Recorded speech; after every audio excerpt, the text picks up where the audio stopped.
बस बहुत हो गया। आहान के बारे में तो हम बाद में बात करेंगे। जरूरी ये है कि हम इस बात का पता चलाए कि आखिर तुम दोनों में से झूठ कौन बोल रहा है हमसे। शनाया, क्या तुम्हारे पास कोई ऐसा सबूत है जो ये साबित कर सके कि शौर्य ने विकी नाम के गुंडे के पास जाने के लिए मजबूर किया?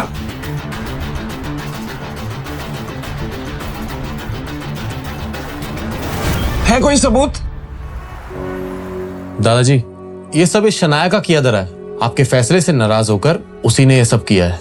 और ये आहान और शनाया अपने आप को समझते क्या है? ये जो हर्ष मेरा इतना उछल रहा है ना, इसकी वजह यही दोनों है। और जब से आहान का सपोर्ट मिला है ना, तब से शनाया कुछ ज्यादा उछल रही है। शौर्य, बस अब हमारे पास एक ही रास्ता बचा है।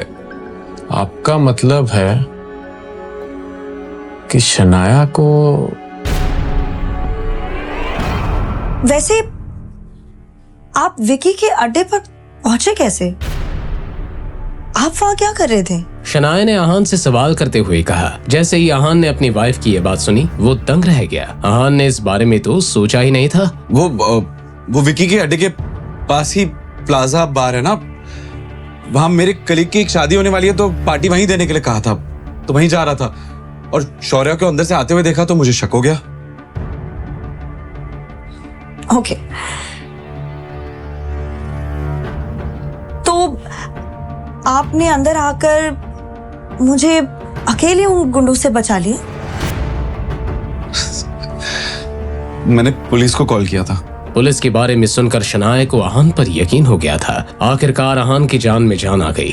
तो आपके ऑफिस में काम करने वाले लड़के ने आपको प्लाजा बार जैसी जगह पर पार्टी दी,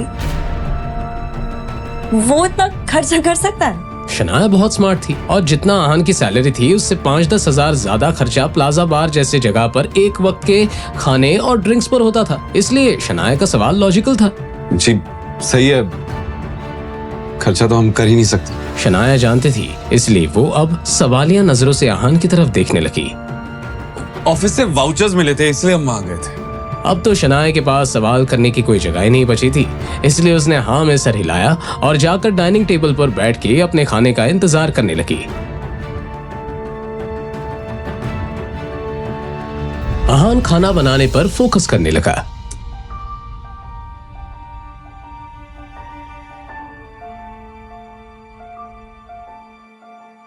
चानी निकाल दी थी। थोड़ी ही देर में खाना बन गया। आहान ने शनाया के प्लेट में खाना सर्व किया।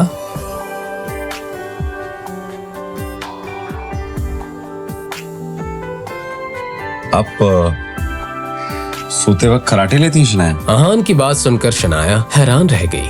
क्या? मैं खराटे नहीं लेती।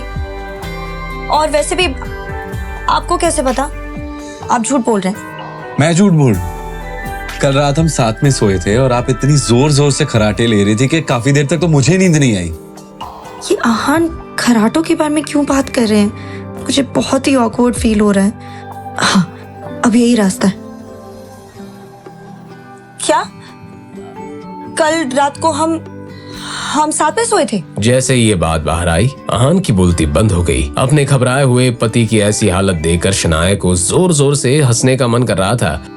अच्छा, तो ऐसी बात है। मैंने आपको कहा रुकने के लिए? मुझे तो याद भी नहीं आ रहा। शनाया को लग रहा होगा कि मैं कितना बदतमीज हूं। अभी मैं उनसे नजरें नहीं मिला सकता।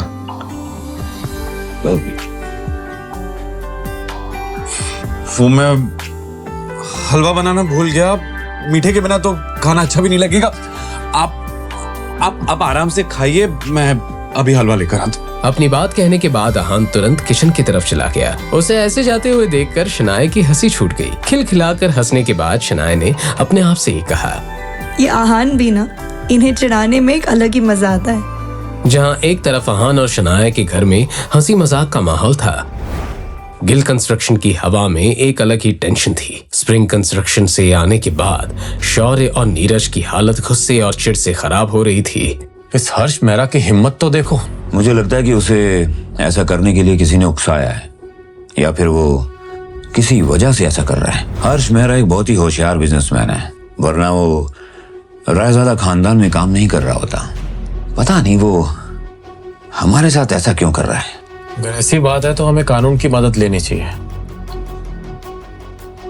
हमारे पास उसके साइन किए हुए कॉन्ट्रैक्ट हैं। एक दो नोटिस जाएंगे ना तो अकल टिकाने आ जाएगी। बेवकूफों वाली बात मत करो शौर्या। क्या तुम सच में रायजादा खानदान के खिलाफ जाना चाहते हो? एक प्यादे के लिए राजा से दुश्मनी लेना अकलमंदी होगी। अपने पापा की कही ये बात सुनकर शौर्य का सारा गुस्सा धरा का धरा रह गया। तो फिर अब हम क्या करें पापा? पता नहीं, पापा ऑफिस में आ गए होंगे। चलो उन्हीं से चल के पूछते हैं। अब दादाजी बता सकते हैं कि इस मुसीबत से कैसे रास्ता निकाला जाए। दादाजी, ये सब इस शनाया का किया धरा है। आपके फैसले से नाराज होकर उसी ने ये सब किया है। और ये अहान और शनाया अपने आप को समझते क्या है? ये जो हर्ष मेहरा इतना उछल रहा है ना, इसकी वजह यही दोनों है। और जब से अहान का सपोर्ट मिला है ना, तब से शनाया कुछ ज्यादा उछल रही है। शनाया ऐसा नहीं कर सकती। जाओ, जाकर शनाया से माफी मांगो, उसे मनाओ। जो भी हो, कल शनाया को कंपनी में वापस लौटना ही होगा। लेकिन दादाजी, मैं कोशिश करता हूं। कोशिश नहीं, काम पूरा करके आओ। कल शनाया को हर हालत में ऑफिस आना ही पड़ेगा। शौर्य ने इस बात पर दांत पीस कर हामी भर दी। जी। करीब करीब आधे घंटे बाद शनाया का फोन बजा, मगर जब उसने कॉलर आईडी पर शौर्य का नाम देखा तो उसने तुरंत कॉल काट दिया। तो उसने कोई चारा न होने के मारे एक बार फिर से शनाया को कॉल किया। इस बार शनाया फिर से कॉल काटना चाहती थी, लेकिन अहान ने फोन उठा लिया।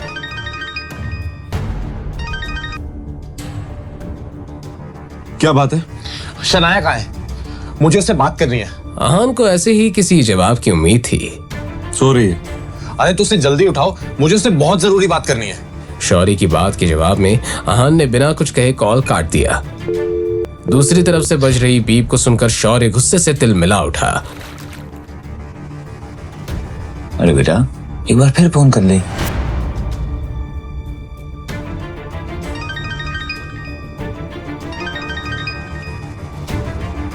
अहान, मेरा दिमाग खराब मत करो। कहो तुम्हें क्या कहना है, मेरे पास वक्त नहीं है। शनाया से कहो अगर वो मेरी बात मान ले और अपना दिमाग ना चलाए तो मैं उसे इस कंपनी में वापस आने का मौका दे सकता हूँ। शौर्य ने अपनी बात इस अंदाज में कही थी मानो कि कोई चैरिटी कर रहा था। अहान खुद इस पूरे गेम का मास्टरमाइंड था। और अगर वो मना कर दे तो? शौर्य को लगा जैसे अहान उसकी बातों में आ रहा था। अगर वो मना करेगी तो वो कभी भी गिल कंस्ट्रक्शन में वापस नहीं आ पाएगी। इस बार अहान को अपना गुस्सा रोकना मुश्किल हो रहा था। उसने शौर्य से कुछ कहे बिना ही कॉल काट दिया। अहान, ये क्या किया आपने?